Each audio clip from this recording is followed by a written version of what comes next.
We can make decisions all day. What order to do the housework in, what snack our kids have before lunch, what order we're going to get the jobs done in at work. But when someone asks us what we want to do, suddenly we're drawing a blank. And it never used to be this way.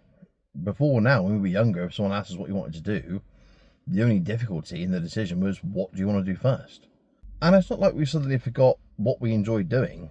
I mean, we all still have opinions on the things that we like, but I think a lot of the time what happened is the environment those things used to happen in just doesn't exist anymore. Because, like, take being a parent, for example. When you first become a parent, one of the things you do straight away is you start giving up small bits of time that you had before to spend time with your kids now, or to spend time being that rock of the family or the person people depend on. And at the start, that's not actually a bad thing, because you're getting to be the person you wanted to be, i.e. the rock for your family. You're still getting time to yourself, but also people are like praising you and they're recognizing you for what you're doing. People would say, like, I'm really proud of you for what you're doing, you've been a really good parent doing that. Maybe it's your parents, maybe it's your partner who's saying all of these things, but at the start, it's the best of both worlds, because you're getting time in the responsibilities and time to yourself, but you're also getting the recognition as well. So nothing's really going wrong at this point. But then over time, what happens is you keep giving up the time you had before to yourself into the responsibilities you have now, because you're chasing that dopamine hit of like the praise and the recognition, but also you're still trying to be and maintain the person you want to be inside of those responsibilities. The problem starts appearing when the time over here starts to get really, really small, and what's happening over here starts to get not more difficult but more demanding. You're having to balance more, do more, and try harder just to maintain the standard that was completely fine and easy to achieve only a couple of months or years ago. The other problem here is that recognition just starts to become expectancy. Comments before where you had been a really great parent and people are really grateful or proud of you for what you were doing, it stops happening because it starts becoming expected of you. And once it becomes expected of you for you to give up the time you had before to the things that need you now, you lose more and more of the opportunities you had to just be yourself and just do the stuff you wanted to do. When that's the case, and that happens without any kind of pushback or anywhere that's sacred that you can keep returning to as the person you were before, what happens is you lose the opportunity to take time for yourself. And when that environment is taken away from you, you slowly forget what it felt like to have that. And when you forget what it felt like to have that, then if you say you do get an hour in the evening to yourself, you're not even sure what to do with it. This is actually something that I call identity spending. The idea being that the person you were over here gets spent entirely on becoming the person you now are over here. All the time you spent doing what you wanted to do just becomes time you now spend on the responsibilities you have instead. And when that's all you do anymore, the person you are over here just gets forgotten about. So then if you do manage to get an hour to yourself in the evening, you're not even sure what to do with it, because you've lost touch with the person you are over here. Now, a lot of advice out there tells you to like find yourself or reclaim that time, or, take an hour out of your day to do stuff you want to do. For me, that advice is not just flawed, but actually really unhelpful. Because I tried doing some of that myself when I was struggling with this myself.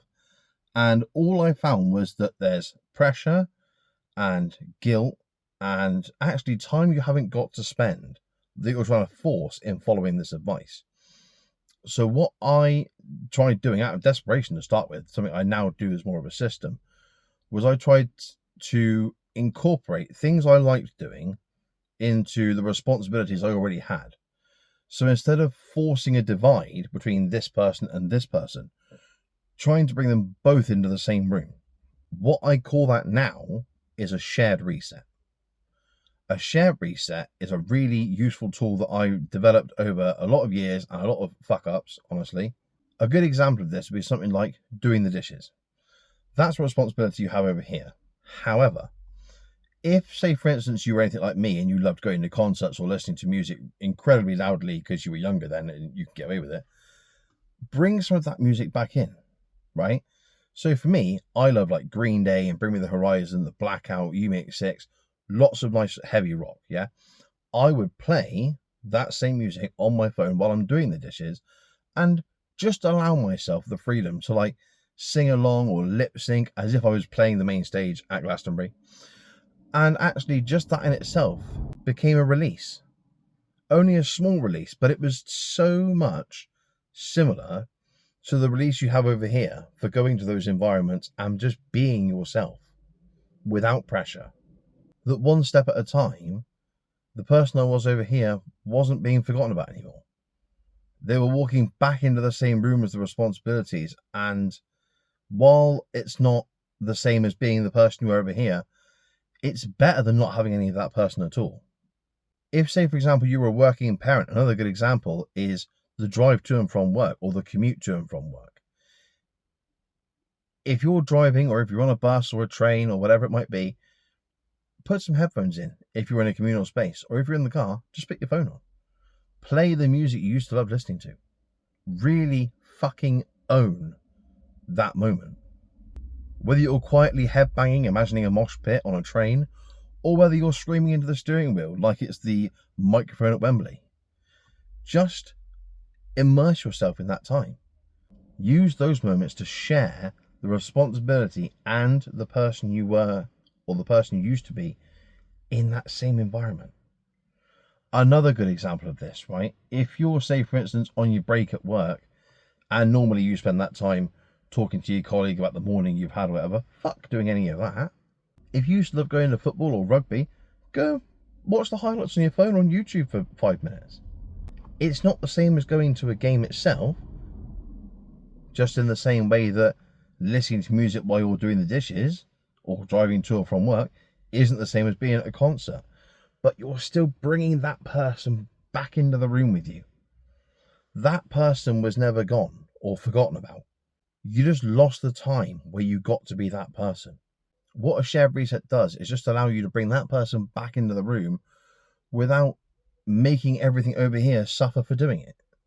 If that sounds like something that appeals to you and you want a completely free resource to help you get started, there is a resource linked in the top of the description and in the pinned comment. All you do is click the link, enter your email, and I send you the resource, okay? The little worksheet that I've got, a little workbook for it. If, however, you want more information on this and the workbook, click the video here on my left-hand side, and that goes into more detail about not just the resets, but how you can apply them to your own life, including one where you're not having to share that time with an extra responsibility. That time can just be yours once you've found where it is. Whatever you go away thinking, I just hope this video has helped. And if it's helped in any way at all, then this video has done its job. For now though, until the next one, my name is Daniel Mottram, and I can't wait to catch you in the next video.